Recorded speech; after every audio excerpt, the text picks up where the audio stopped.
still. Have you ever wanted a face tattoo without the commitment? mTracker Surface is here to save the day. On to the tutorial.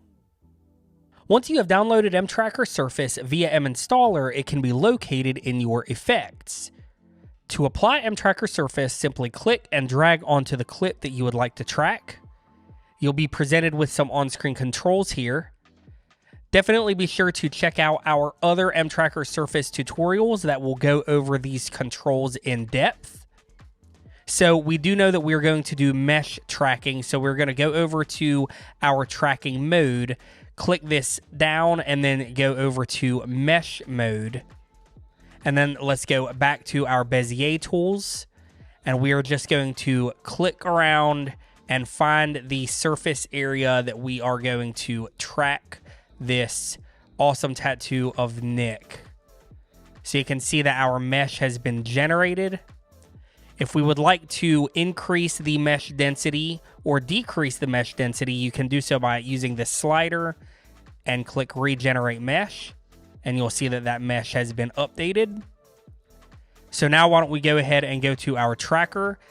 Since our playhead is in the center of this area, I did this because this was the best way to see the area in its entirety before tracking. So we're going to do a track forward and then a track back. So let's go ahead and track forward. And let's track backward. Now that we are done tracking, we can quickly scrub through and check that track, check that mesh. That all looks fantastic. So let's go ahead and go over to our drop zone in our inspector here. We're going to click the drop zone well, and then we're going to select this amazing photo of Nick. I do want Nick's face tattooed onto my face because I appreciate all of the work he does here on these motionVFX videos. So there we go. We've selected Nick's face to apply to my face. Let's click apply clip.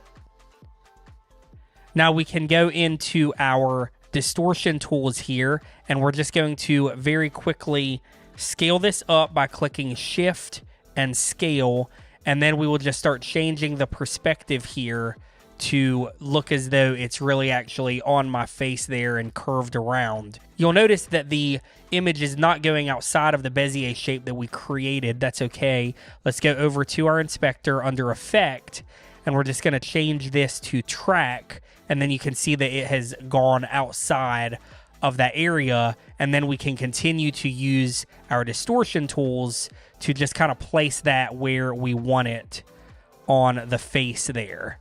Typically, it would be best to track on these edges that this image has gone outside of, but in this case, it's really not a big deal because I'm not moving that much. But definitely, if you're having any issues, just track a larger area and then continue to fine-tune your image.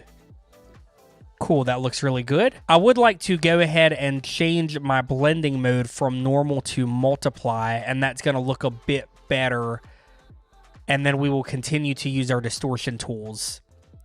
So I'm going to increase the size of my canvas here a bit just so we can really see what we're working with. And you can see that there is a line on my mouth there. And I want to actually kind of use my distortion tools to move into the crease and then actually curve around my face onto the neck right there. So let's go and click our move brush, and I'm going to bring that brush size way down, and I'm actually going to increase the size of my canvas a good bit more here. So there we go. And let's bring our brush size down. And then we're just going to start using that move brush to kind of put that inside that crease there by clicking and dragging in. You can see how that is warping those mesh points a bit. There, that's starting to look a lot better. Let's continue to move that in. And then we're going to do the same over on the neck area there. We're just kind of dragging that to make it look like it's kind of wrapping around my jaw, around my face a bit.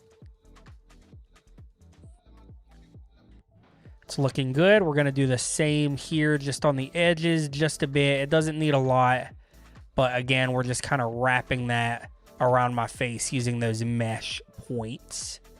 Since we're here, I'm going to go ahead and use my image effects. Let's add a bit of motion blur. We can add some grain. And I'm going to go into my levels here.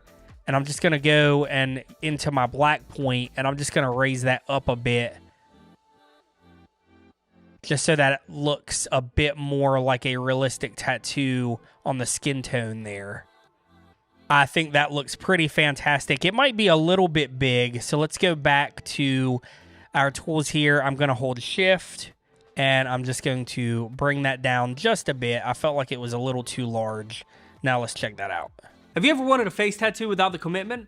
mTracker Surface is here to save the day. On to the tutorial. And that's about it from me. Thank you so much for checking out this mTracker Surface tutorial, which is now available via CineStudio on motionVFX.com. And also, I wanted you to see Nick's reaction when I showed him that we were going to be tattooing his face onto my face. It's pretty sweet. Be sure to subscribe. See you on the next one. Nick does not know that I'm putting his face on my face.